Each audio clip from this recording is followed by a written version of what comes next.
বাংলাদেশের স্মরণকালের সবচেয়ে বড় জানাজা হয়েছে কোনটা জানেন? খালেদা জিয়ারটা মানা যায়, কারণ সে 5 বারের প্রধানমন্ত্রী এবং সে যথেষ্ট সম্মানিত ব্যক্তি, তারটা ঠিক আছে, মানা যায়। এছাড়া এরপরে হচ্ছে শহীদ শরীফ ওসমান বিন হাদি। পড়াটা মার্চে প্রায় 6 মাস হয়ে গেল, বিচারের নামগন্ধও নাই। আর আজকে দেখলাম যে ওর বউ আইসা বিচারের জন্য দাঁড়াইছে। বিচার পাবে বলে মনে হয় না। অপরাধীরা ধরছে, যে খুন করছে তারা ধরছে, তারা আনারও কোনো উদ্যোগ টোদ্যোগ কিছুই নাই।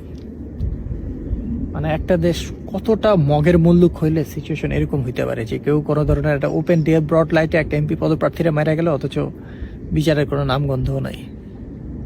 মানে কতটা বিপর্যয় হইতে পারে একটা সমাজ ব্যবস্থার, যে তার বউরে আইসা রাস্তায় প্রতিবাদ জানাইতে হইতেছে যে প্লিজ আমার স্বামীর বিচারটা করেন।